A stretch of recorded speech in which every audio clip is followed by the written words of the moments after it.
Assalamualaikum Bu. Waalaikumsalam. Silahkan duduk, Nak. Terima kasih Bu. Dengan Nak Ainun. Iya Bu, saya Bu. Terima kasih ya sudah meluangkan waktunya untuk datang ke ruangan Ibu hari ini. Bagaimana posisi duduknya? Sudah nyaman? Terima kasih juga Ibu, posisi duduknya di sini sudah cukup nyaman dengan saya. Syukurlah kalau begitu. Ibu perhatikan sepertinya raut wajah Nak Ainun ini sepertinya ada sesuatu yang mengganjal di pikirannya. Apakah ada hal spesifik yang ingin Nak Ainun bagikan kepada Ibu hari ini? Bentar Ibu, saya sebenarnya belakangan ini saya sulit tidur Bu, kayak tidak bisa tidur nyenyak begitu. Saya merasa sangat cemas dan stres. Kemudian saya takut Bu, karena bentar lagi kan ini mau menghadapi ujian di semester Bu, minggu depan. Jadi saya ini tuh merasa bingung harus bersikap bagaimana. Makanya saya memberanikan diri untuk datang ke Ibu. Oh iya, Ibu sangat menghargai keputusan Nak Ainun untuk datang ke sini ya secara mandiri. Perlu Nak Ainun ketahui proses yang kita lakukan ini disebut konseling individu. Sebelum kita melangkah lebih jauh, ada beberapa prinsip dasar atau asas yang perlu kita sepakati bersama ya agar proses ini berjalan lancar. Oh iya Bu, asas seperti apa Bu? Yang pertama ada asas kesukarelaan, di mana Nak Ainun ini datang dengan keinginan dan kesadaran sendiri, bukan karena paksaan orang lain kan? Bukan Bu, saya datang di sini karena memang kemauan saya sendiri yang juga ingin mencari solusi dengan Ya, bagus sekali. Kemudian yang kedua ada asas keterbukaan. Di sini Nak Ainun diharapkan dapat bercerita dengan jujur apa adanya mengenai apa yang Nak Ainun rasakan dan pikirkan tanpa ada yang ditutup-tutupi. Ibu pun akan terbuka dan mendengarkan tanpa menghakimi.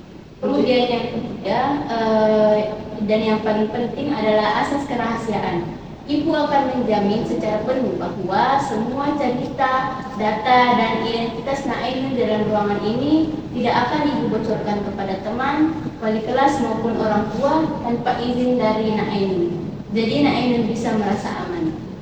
Oh, jadi aman ya Bu. Itu saya itu lagi takut sih Bu tadi sebelum masuk ke sini karena ini Bu, saya takut ceritanya Bu kayak saya jangan sampai guru menyebabkan apa yang saya cerita gitu. Jadi kayak kalau semisal memang jamin kerahasiaannya, alhamdulillah saya merasa lega.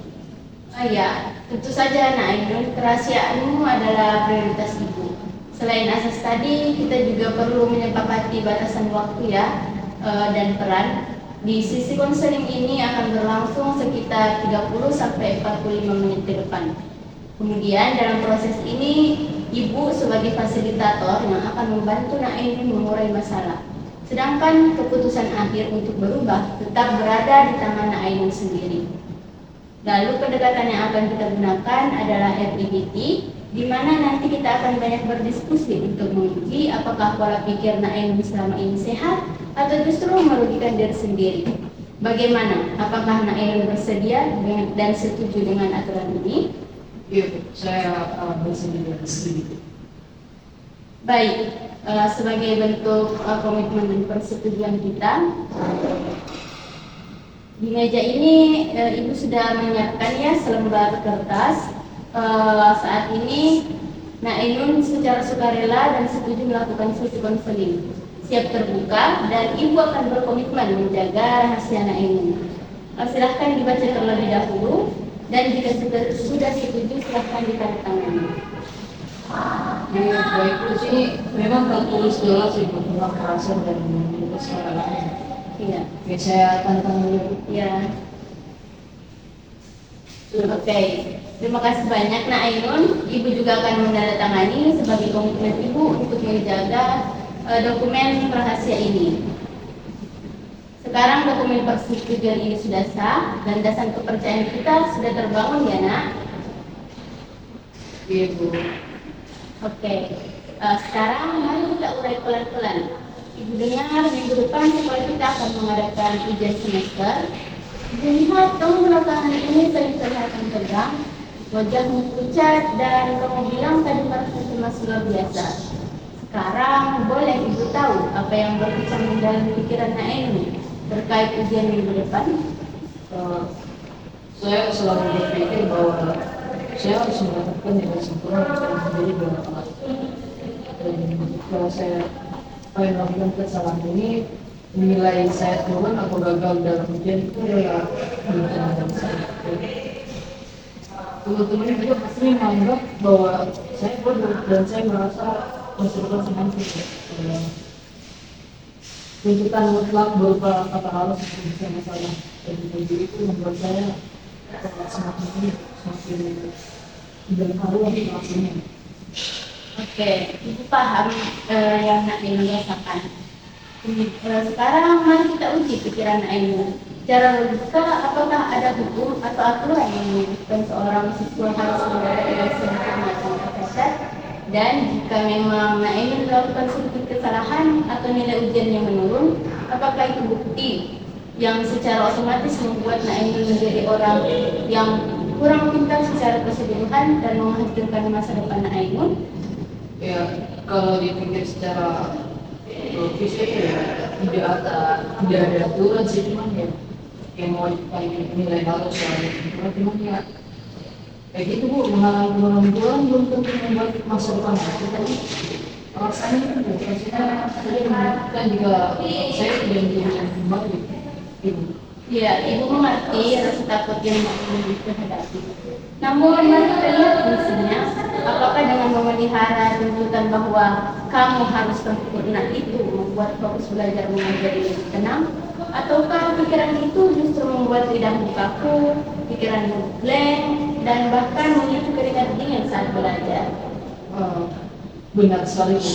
Semakin saya menuntut diri saya untuk tidak boleh salah, saya justru semakin tidak bisa konsentrasi dan belajar Bu. Terkadang kepala saya malah pusing dan dada saya sesak karena cemas. Ya, bagus ya. Nah, Ainun sudah bisa melihat polanya dengan sangat baik. Sekarang mari kita ganti pikiran yang kaku merusak diri itu dengan pikiran yang baru yang tentunya lebih rasional. Katakan pada diri Ainun, saya ingin dan berharap bisa lulus ujian dengan nilai yang baik. Namun, jika saya melakukan kesalahan atau nilai saya tidak sempurna, itu adalah hal yang manusiawi dalam proses belajar. Satu nilai ujian tidak menentukan seluruh nilai diri dan masa depan saya. Coba Nak ingin mengucapkan. Kalimat itu terasa jauh lebih masuk akal dan agak Bu. Rasanya beban berat di pundak saya seperti sedikit berkurang karena saya tidak harus menjadi manusia yang sempurna. Nah, luar biasa ya. Nah, agar pikiran rasional ini menjadi kebiasaan baru, Ibu ingin memberikan tugas rumah untuk Nak Ainun. Mulai hari ini sampai minggu depan saat belajar di rumah, setiap kali merasa cemas, Ibu ingin kamu mengambil nafas dalam-dalam, lalu tuliskan kalimat rasional yang kita rakit tadi di selembar kertas. Fokus pada proses belajarnya, bukan pada tuntutan hasilnya. Apakah Nak Ainun bersedia? Baik Bu, saya bersedia. Saya akan menuliskan kalimat itu di meja belajar saya sebagai pengingat setiap kali saya mulai merasa cemas. Bagus sekali ya Nak Ainun. Sebelum kita mengakhiri sesi hari ini, mari kita evaluasi sebentar apa yang sudah kita dapatkan.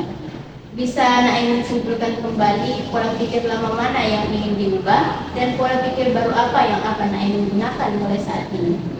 Ya Bu, saya sadar bahwa pikiran bahwa saya harus sempurna dan tidak boleh salah itu adalah salah dan tidak logis. Mulai sekarang jika cemas itu datang, saya akan berpikir bahwa berbuat salah atau mendapatkan nilai tidak sempurna itu manusiawi dalam proses belajar, dan itu tidak merusak masa depan saya. Yang hebat sekali ya Nak Ainun. Lalu bagaimana perasaan atau kondisi tubuhmu sekarang jika dibandingkan dengan saat pertama kali masuk ke ruangan ibu tadi? Jika dibandingkan sekarang dan saat pertama kali saya datang ke ruangan ibu, tentunya saat ini jauh lebih tenang Bu. Di mana dada saya tidak sesak lagi dan rasa kecemasannya itu berkurang Bu, karena banyak cara pandang yang sudah berbeda dari hasil dari pertemuan kita. Ya, Ibu sangat bangga ya dengan kemajuan Nainun hari ini. Sebagai bentuk tindak lanjut kita, Ibu akan memantau perkembangan Nainun lewat tugas rumah tadi. Ibu juga akan berkoordinasi secara rahasia dengan wali kelas untuk memantau apakah Nainun masih terlihat tegang atau sudah lebih rileks saat kegiatan belajar mengajar di kelas. Kita sepakati untuk bertemu lagi minggu depan di jam yang sama untuk melihat hasil evaluasi tugas Nainun dan kesiapan ujiannya ya. Baik Bu, saya setuju dan saya akan berterima kasih kepada Ibu karena sudah mendampingi saya. Terima kasih banyak atas bimbingannya hari ini. Sama-sama Nainun. Oke, saya izin pamit kembali ke kelas dulu ya Bu. Iya nak.